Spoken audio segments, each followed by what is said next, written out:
In this episode of Falmouth in Focus, we'll check in with the staff at the Island Queen to see what they're doing to help keep Falmouth Harbor free from trash, learn about how the Woods Hole Film Festival is adapting to the virtual world, and spotlight a Falmouth resident who's received special statewide recognition.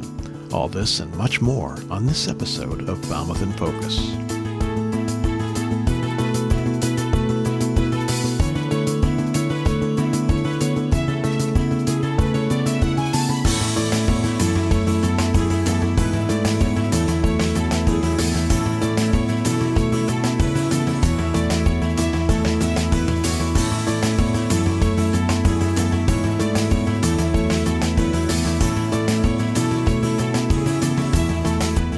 Hello and welcome to Falmouth in Focus, FCTV's current affairs program. I'm your host, Michael Kasparian. Summer is here and the coronavirus pandemic is still with us. With so many tourists visiting our community, it is important that we all follow the guidance from our local Board of Health to help prevent further spread of the virus. Scott McGann, Falmouth's health agent, gives us an update on the regulations. Hi, I'm Scott McGann, health agent for the town of Falmouth, and I've been asked to show you how to find information online on COVID-19. So if you come to the falmouthmass.us website, we have a COVID-19 update link. You just click right on it. You don't have to go to the health department page. I took it out of the health department page and we put it over as it's sort of its own. So if you look at the page right now, this is the front page. You can click on COVID-19 up at high or up there. I click it right here. And it's got information that, links and stuff like that. So you can have, last week I urged the use of masks and things at the beaches, social distancing at the beaches. It wasn't all that successful because we had some issues with that. But that being said, I do an update every so many days, every other day roughly.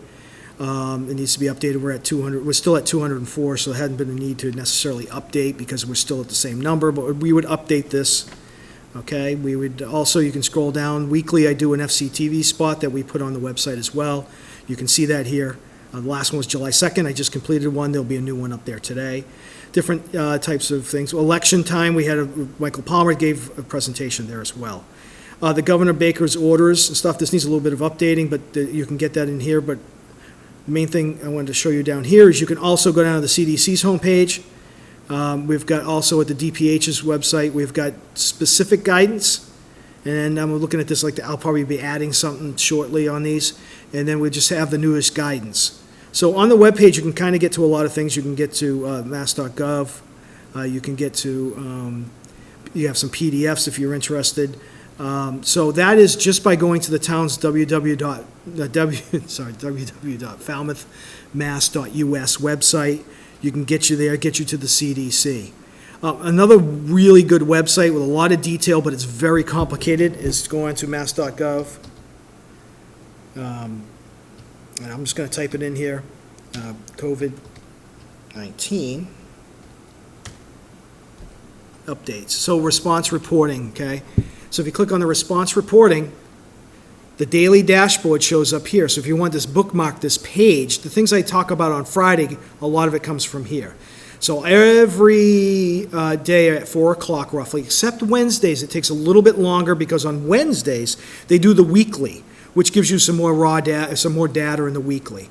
So that's the reason why the weekly public health report was done on Wednesday, July 8th. So it takes a little bit longer than 4 o'clock every Friday. CDC's homepage. We got some specific stuff for seniors. I put a link in there for seniors. For older adults are in there, so it takes you directly to that site. If you want the main page, you can just click on the main page from this. It tells you the number of cases by jurisdiction. A lot of detail, more detail than you probably care to know, but it's there. Caregivers, senior caregivers, we have that in there as well. So. On the state's website, we have different types of emergencies and updates and so forth. Again, this is the state of emergency. Here's all the gathering order, like I referred to in the presentation today, the governor's gathering order on July 2nd. You can click on the order. This is order number 44, and it tells you what the order is, and then again, sometimes it's definitely written by attorneys. No offense if an attorney's listening. So sometimes, you got to read it and it's quite detailed, but that's the gathering order from the governor. And that's, again, state of emergency. That's right from our website. I clicked on it. regulating gatherings, day plans, elected procedures, what's, back all the way to phase 2, step 2, which was a couple of weeks ago, June 19th.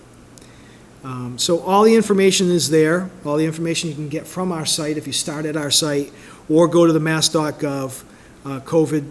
And I think if you go to any mass.gov website, on the top it's got this yellow banner, coronavirus updates, and stay informed. So you could just go in here and go on the latest cases. You can click on this. It does take a lot of surfing. Hotline, what you should do about the disease, the regulation and guidance. Again, clicked on that. Tells you the ones I showed you a minute ago. And so that's where we're at with finding help. So again, you can start on our Falmouth Mass webpage, or start at the state, or start at the CDC. And that's it. Thank you. Thanks to Jeff Wyman for that update. The FCTV website is your local resource for the latest information on the COVID-19 spread and recovery period, which includes links to local and state information on the phases of reopening, as well as safety information. Go to fctv.org for important links and information. The Island Queen has been providing ferry service to the Vineyard for over half a century, and as a fixture in Falmouth Harbor, the staff takes seriously the problem of microplastics in our oceans and local waters. They've recently installed a piece of technology that will play a small part in collecting the debris that floats into the harbor every day. Here's a look at the newest fixture in Falmouth Inner Harbor. Last year, through researching cleaning up trash out of the ocean, I came across a company in Australia called Seabin, two surfers that were tired of swimming in the ocean and finding plastic and things floating around. So what we did is we researched it and found out that these sea bins were available to purchase. We set it up, and it's now currently running and picking up trash in Falmouth Harbor. So how the sea bin works is it is basically a floating trash can. It's connected to a float dock that rises up and down with the tide. There's a motor at the bottom of the sea bin which creates almost like a suction of the water. So anything that's in the water goes through and gets trapped in the bag, and the water continues to flow through the motor in the bottom and goes back into the harbor. Okay. So it's basically like a skimmer from a pool almost. And we empty it twice a day, maybe more depending on how much it collects. And right now it's doing a great job. It seems to be picking up, a lot of plastic, microplastics, plastic bottles and caps from plastic bottles, plastic bags, fishing line, cigarette butts, and a lot of microplastics, a lot of the stuff that you can't really see, which is what the fish eat, which is harmful to them because then we eat the fish as well. So that's what we're mostly getting, is the microplastics. Right now, I'd say each week we're filling a 5-gallon barrel halfway full of trash with assortments of everything. Paper, plastic, fishing line, cigars, cigarettes, a lot of stuff that gets blown in from the wind, and a lot of stuff that unfortunately people probably litter into the harbor as well. So one of the reasons why we did this as well is, if you can see, the Island Queen is one of the only spots in the harbor that has a little inlet. And trash, when it comes in with the tide, seems to fall into this area and collect. And because this is one of the first things our customers see while they're waiting for the boat, it's unsightly to have trash just milling around in here. So with this, we can kind of just turn it on and leave it, and twice a day go empty it and see what we've got. You can see that we've caught a lot of plastic and other trash so far. We're the first on Cape Cod, and the hope is that maybe other places will see that it's working and put a couple more in the harbor, and maybe have 5 or 6 of them in the harbor. Then it will really, do its job. Thanks to Andrew Richards for that story. It's time now for 3 things from Town Hall, FCTV's condensed version of the takeaways from recent municipal meetings. Selections are chosen based on community impact. This past Monday, the Falmouth Select Board discussed recent beach activity and parking for the 4th of July weekend. Citizens and the Select Board are concerned that the large gatherings on Falmouth beaches are breaching state social distancing regulations and putting the public more at risk for spreading the coronavirus. So my question for Maggie is, I understood we have these big parties, but in general, on the people going to the beaches, are they adhering to what we're asking of them, or really is it a big problem aside from those parties? Maggie? Thank you, Madam Chair and Board. So on the 4th of July, the Heights Beach was the only site where the crowding became unsafe. Every lot in town filled. It was our biggest day of daily gate revenues of the season, and yet we didn't see the number issue at any other beach.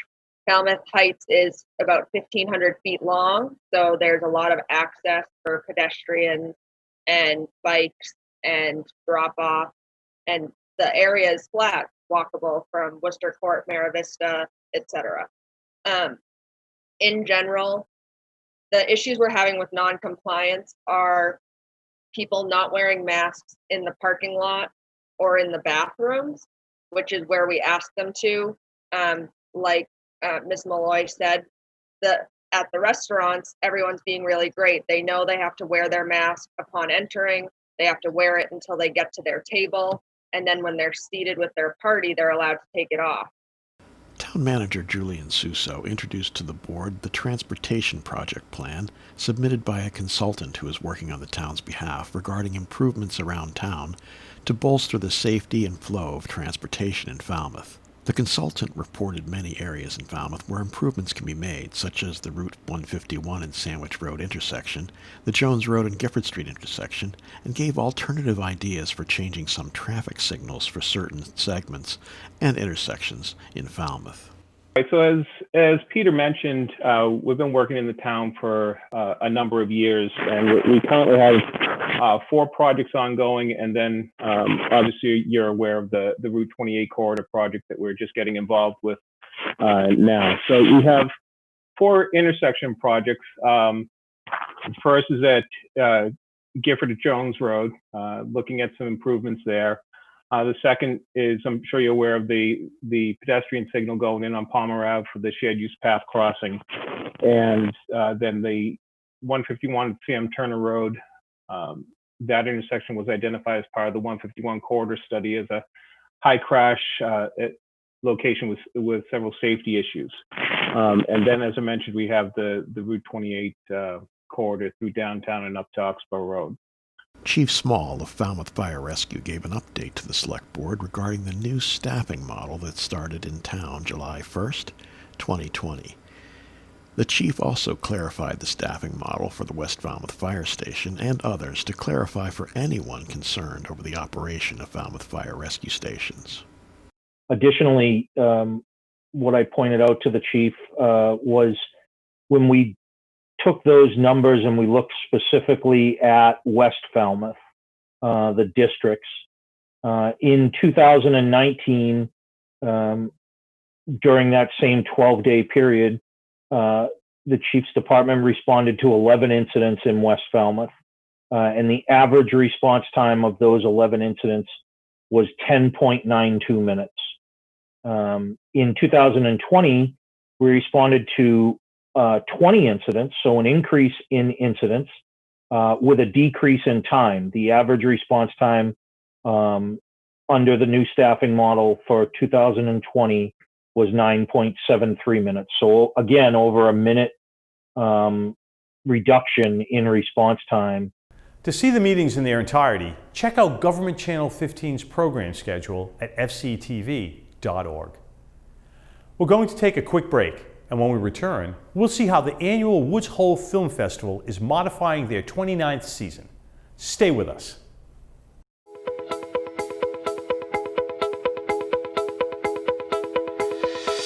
Falmouth Community Television is an essential public service. During this challenging time, we've been working hard to keep you informed. By bringing you the latest information you've come to expect. In our town and in the world around us. So check out our website or our Facebook page. Or Public Channel 13, Educational Channel 14, or our Government Channel 15. For video updates from our local and state officials. Local town meetings. And special member and staff programming. And we want to hear from you, too. Send us your short video for our series, Sharing Your Stories. Or participate in community conversation series online. So stay healthy, stay safe, stay strong. And stay engaged with FCTV. Because FCTV cares. FCTV cares. Because FCTV cares about you.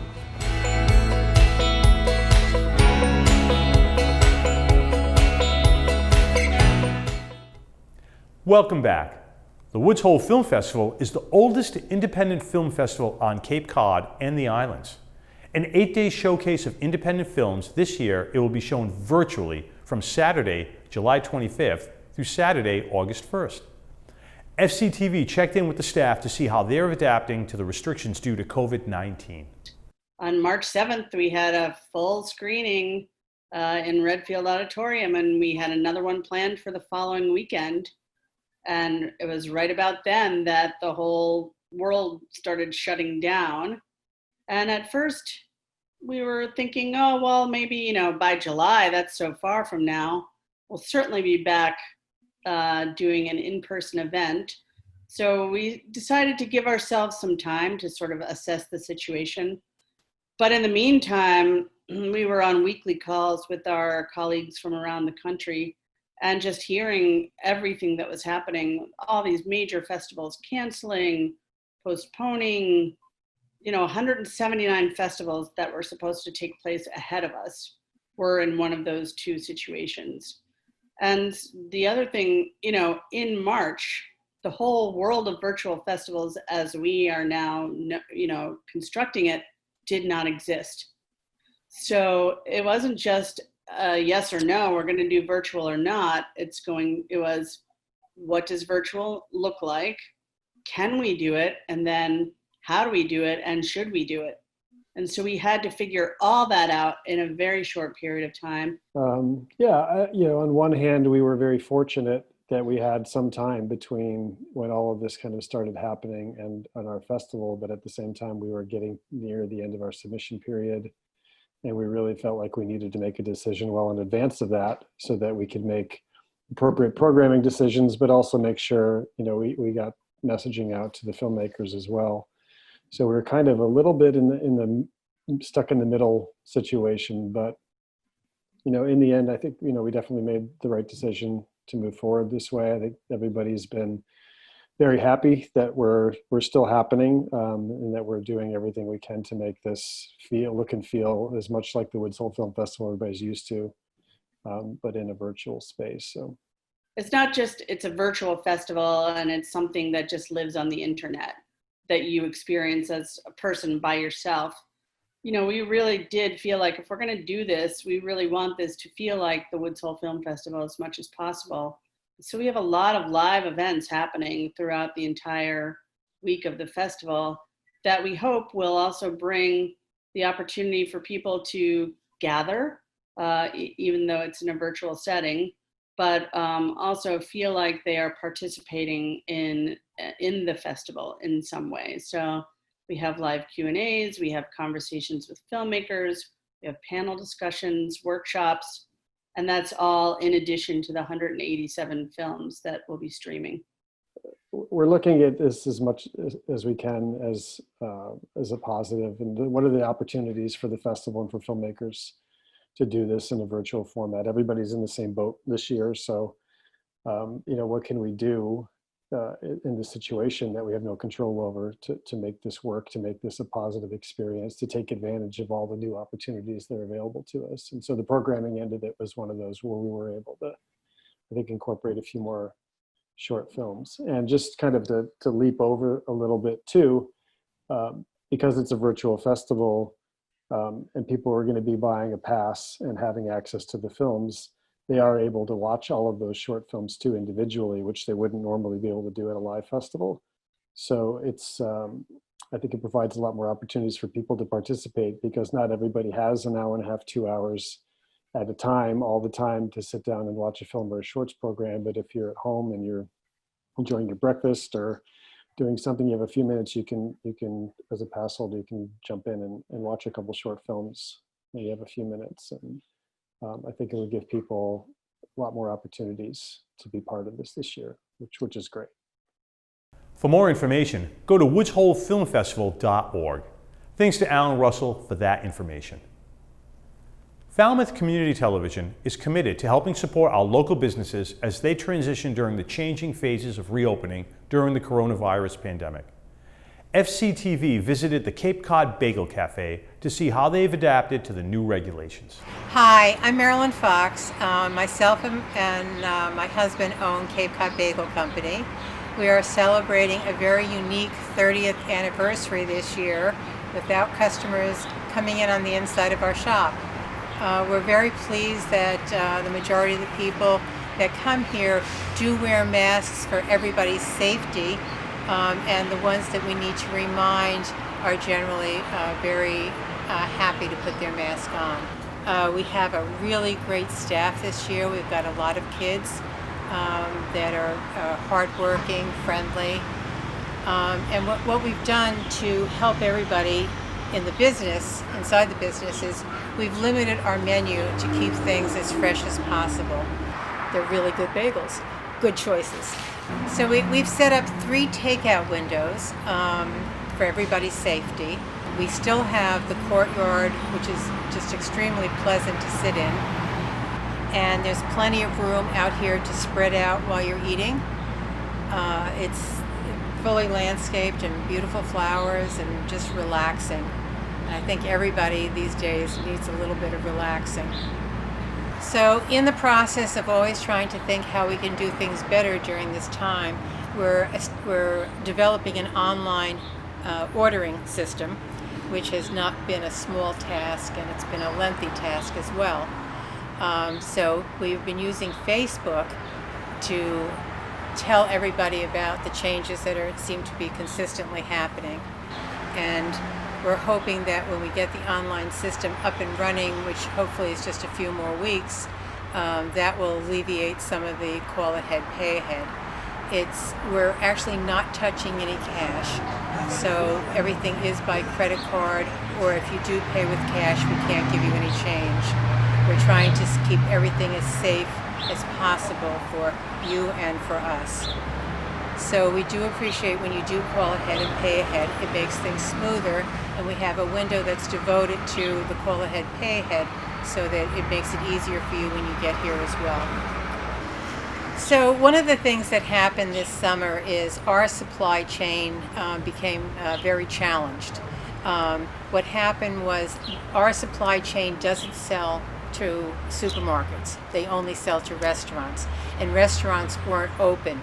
So to help them out, to help the community out, we started bringing in things in bulk and dividing it up into smaller portions, and we established the Cape Cod Bagel Supply Store, which initially people were driving from Plymouth to get yeast because they couldn't find yeast anywhere, and we did that as a community service.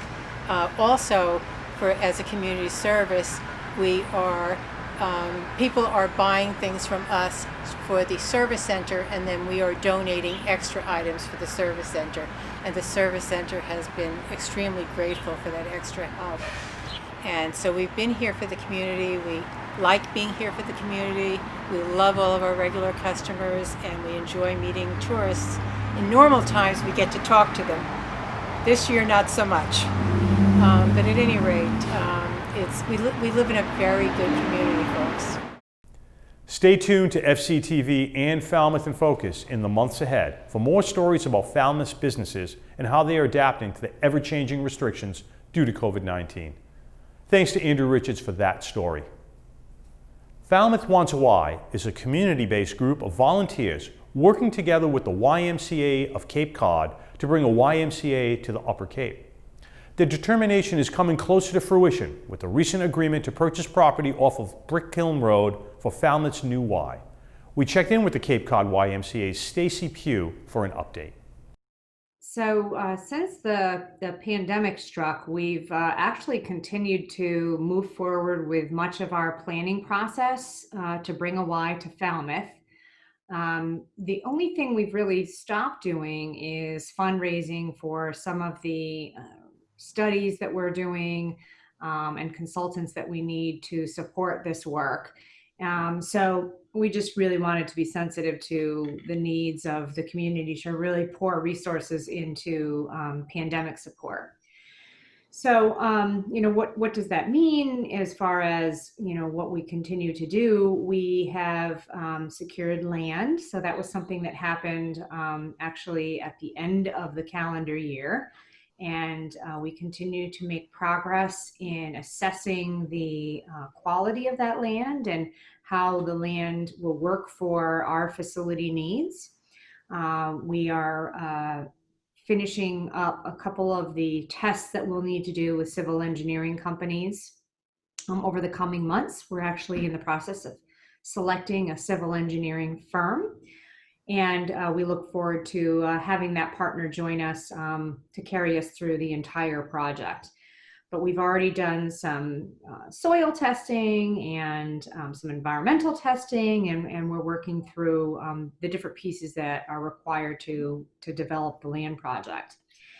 We also continue to meet as a committee of folks who are working on the facility development, and we will be organizing our RFP for architects to bring on an architectural firm to work with us in the detailed design of what the facility will look like. What's interesting about that is I think all of us on the committee were feeling like it was a good thing that we hadn't gone too far down this path, knowing that what a YMCA looks like when this pandemic is over, it could be very different. And so we could be on that cutting edge design of what does a facility look like that allows for social distancing and the different hygiene protocols that we're going to want to have in place potentially forever moving forward. So those are two key elements of what we're working on right now. Of course, you know, those are the project elements related to the actual building. But during the pandemic, we operated 2 emergency childcare centers in Falmouth, one at Falmouth Hospital campus and one at North Falmouth Congregational Church, to serve essential workers in this time period where they needed to go to work and they needed a safe place for their child to be. So we ran that program for 7 days a week, from 6 a.m. until 11 p.m. This Friday, or this weekend, actually, this Sunday will be the last days of the emergency childcare programs, and we're just excited to be reopening both of those childcare centers in the coming Monday. So this coming Monday, we go back to some sense of new normal. You know, it has been so difficult to take a human service business and try to conduct that business virtually over the last several months of this pandemic. So if there's anything that I would say to the community of Cape Cod and the communities that are engaged in YMCA programs and services, it's how much we have missed you. You are the heart of our organization, and we just cannot wait to get back to spending quality time supporting you in your lives. And we really thank you for all the support that we have received during this challenging pandemic, because so many members have stepped forward to say, we will continue to support you even though your facilities are closed. So thank you, thank you, thank you, and can't wait to see you again. Stay tuned to FCTV as the project to bring a Y to Falmouth becomes a reality. Thanks to Tony Sedera for that story. The annual Commonwealth Heroines Celebration recognizes local women who perform unheralded acts daily that make our homes, neighborhoods, cities, and towns better places to live. Nominated by State Representative Dylan Fernandez, Tracy Crago, Executive Director for Falmouth Volunteers in Public Schools, was recently recognized for her work. The Unsung Heroine Award is an award that recognizes women across the Commonwealth who go above and beyond and really do incredible work in their local communities. And this is, I believe, the 7th annual Unsung Heroine Award. And so every town gets to nominate someone for the award. And this year I nominated Tracy Crago. I first found out about the award when I got an email on a Sunday morning, and went down to make coffee and saw it in the email, and I really had never heard of it, and so I later went back in and checked it out, went to the website, and saw all the amazing accolades that women from the Cape and all over the state had been receiving for many years. So I was really happy, very surprised. Because Tracy's a hero. Tracy is an absolute hero. She's a Falmouth hero. She, through her work, through the VIPS program, she has built an army of volunteers and has led them to do over 1 million volunteer hours in our local public schools, mentoring students, literally changing students' lives. And that is remarkable work, and it needs to be recognized. It should be recognized.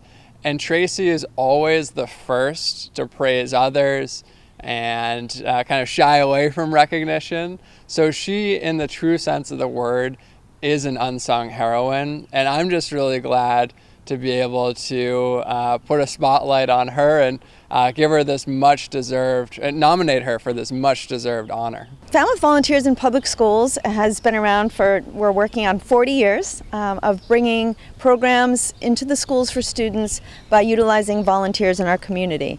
Also, a key piece of VIP's success over the years is partnering with local businesses, other nonprofits and organizations in the community, really just people who want to give back to the students. Many of our volunteers come in and do 1 hour a week. Some do one event a year, and then we have a huge, nice range of people who do everything in between that. The award this year for me was really recognizing our work with the No Guff program, which is a truly Falmouth event each year. It was really started to sort of highlight an opportunity for kids to sort of stop talking behind others' back, stop speaking negatively. And over the years, we'll be celebrating 20 this year. It's an opportunity for the whole community to get involved in really treating people with respect and, doing nice things for each other without recognition. The Cape Kid Meals program is a really exciting new program. We're just coming up on our first year with this program. Cape Kid Meals is actually a nonprofit based in Sandwich, Mass, and run by a woman named Tammy Leone. And it's in a lot of the school districts throughout the Cape. And it's a way for students to have a little bit extra food. So bags are packed and they go home with the students every week, and it's just a little extra food for students in need who really could use an extra snack and some extra meals over the weekend. Those programs are transformational in public schools, especially No Guff. I mean, she's really followed Greg Gilbert's lead there and even taken it to new heights, and that's incredible work. I had that No Guff Day when I was in school, and now it's this incredibly robust program that gets not only the schools involved, but really the whole community gets involved in spreading acts of kindness. And just another example of her making Falmouth a more vibrant and caring community. I guess the thing about Falmouth VIPS that I would like people to know is that we're really just another great part of Falmouth community. We don't do anything by ourselves. We work with lots of other nonprofits. We wouldn't be here if not for the partnerships we've built over the years and the relationships that we have. Obviously with the schools, the staff, the administration, super supportive of all the programs we've been able to bring in, but also the businesses, the community organizations, and the individual volunteers. We're so lucky in this community to have people who live here, who retire here, that really just want to give back. So please contact us. It's falmouthvips.org. And our email, you can click right through to our email from that. And we will, even if we're not physically in schools with volunteers in the fall, we still will be having opportunities for volunteers to get involved. So please let us know if you're interested.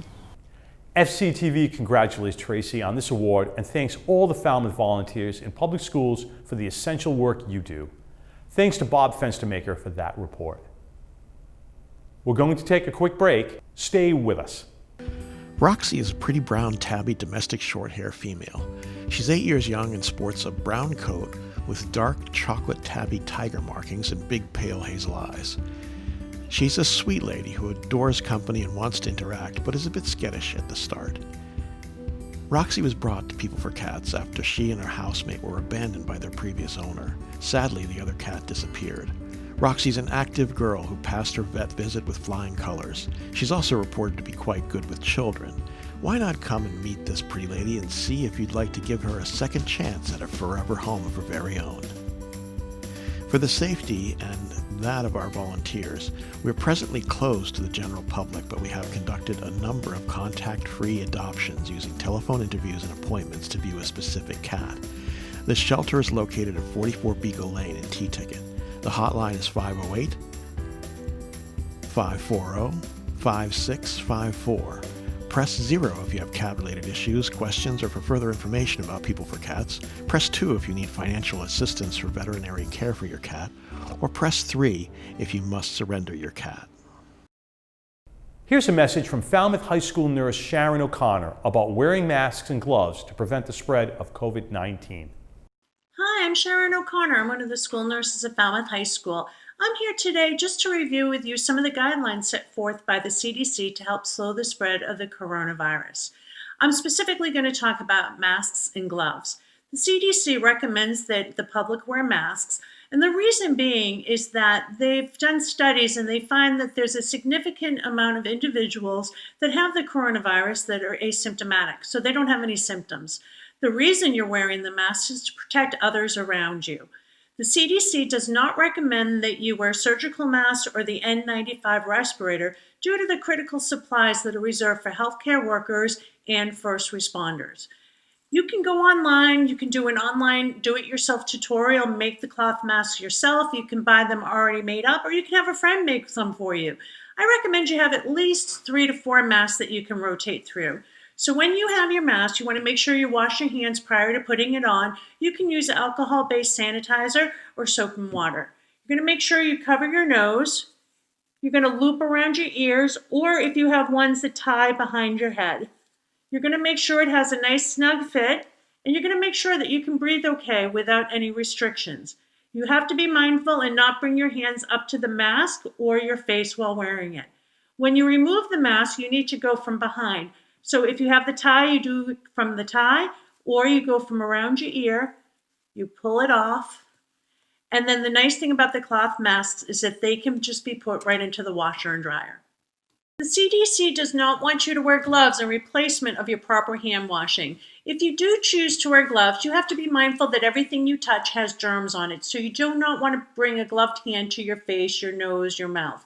To properly remove the gloves, you have to take your dominant hand, pull the glove off, take the first glove and put it in the palm of the second hand.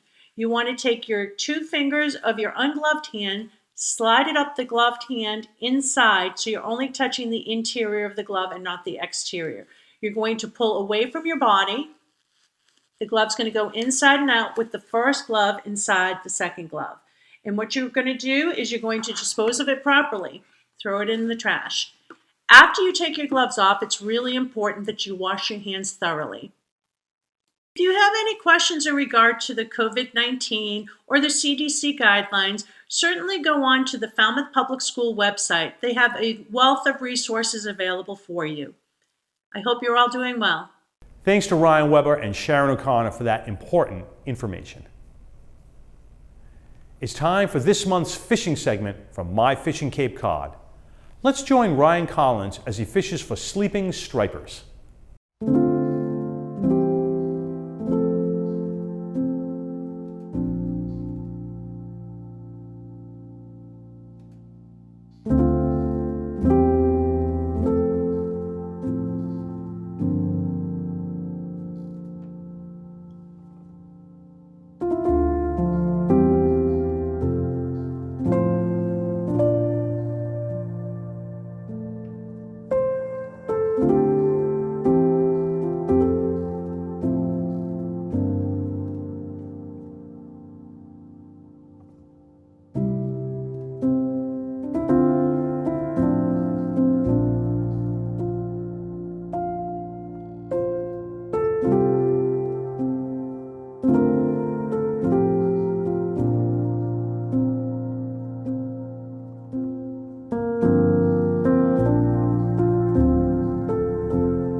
Thanks to Ryan Collins from My Fishing Cape Cod for that segment. Stay tuned to FCTV to remain connected to your local community as we continue to bring you the latest developments and news through our local coverage of the coronavirus phased reopening plan. Follow us on Twitter, Facebook, our website, and stay tuned to channels 13, 14, and 15. And FCTV wants to remind you that television can be as easy as hitting record on your smartphone. We'd like to invite all Falmouth residents and visitors to share their slice of life with us. Email us your photos and videos or upload them to Facebook, Twitter, or Instagram using the hashtag MyFalmouth or Falmouth in Focus to be featured on the show. Thank you to our most recent contributors. We leave you now with the sights and sounds from around Falmouth. Thank you for watching Falmouth in Focus. We'll see you next time.